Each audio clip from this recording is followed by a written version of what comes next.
പൊണ്ണത്തടിയും കുടവയറും കുറയ്ക്കാൻ പല മാർഗങ്ങളും നോക്കാറുണ്ട്. എന്നാൽ അത്തരക്കാർക്ക് സന്തോഷം നൽകുന്നതാണ് പുതിയ പഠനം.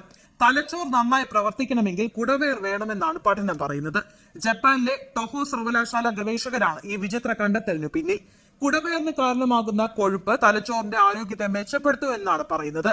വിസറൽ കൊഴുപ്പിൽ അടങ്ങിയിരിക്കുന്ന CH3CL1 എന്ന പ്രോട്ടീൻ തലച്ചോറിന്റെ ആരോഗ്യത്തെ മെച്ചപ്പെടുത്താൻ സഹായിക്കും. തലച്ചോറിൽ നിന്ന് വരുന്ന ന്യൂറോട്രോഫിക് ഘടകം BDNF-ന്റെ അളവ് വർദ്ധിപ്പിക്കാൻ CH3CL1 സഹായിക്കും. കേൾക്കുന്നവർക്ക് ആശയക്കുഴപ്പം തോന്നിക്കുന്നതാണ് ഈ പഠനം.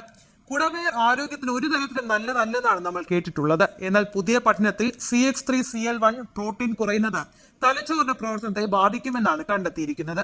പ്രായമാകുമ്പോൾ വൈജ്ഞാനിക തകർച്ചയിലേക്ക് നയിക്കുമെന്നും പഠനത്തിൽ പറയുന്നു. തലച്ചോറിന്റെ ആരോഗ്യം മെച്ചപ്പെടുത്താൻ BDNF അത്യാവശ്യമാണ്. ഇവ തലച്ചോറിൽ പുതിയ കോശങ്ങളുടെ നിർമ്മാണത്തിന് സഹായകമാകും. എന്നാൽ പ്രായമാകുന്തോറും ശരീരത്തിൽ BDNF-ന്റെ അളവ് കുറയും. ഇത് പ്രായമാകുമ്പോൾ വൈജ്ഞാനിക തകർച്ചയിലേക്കും നയിക്കും. എലികളിൽ നടത്തിയ പരീക്ഷണത്തിലാണ് നിർണായകമായി കണ്ടെത്തൽ. വിസറൽ കൊഴുപ്പ് കുറഞ്ഞ പ്രായമായ എലികളിൽ അധിക SH3CL1 പ്രോട്ടീൻ നൽകിയപ്പോൾ BDNF-ന്റെ അളവ് വർദ്ധിച്ചു. ഇതിലൂടെ തലച്ചോറിന്റെ ആരോഗ്യം മെച്ചപ്പെട്ടതായും കണ്ടെത്തി. ഇതോടെയാണ് തലച്ചോറിന്റെ നല്ല പ്രവർത്തനത്തിന് കുടവയർ വേണമെന്ന കണ്ടെത്തലിലേക്ക് എത്തിയത്.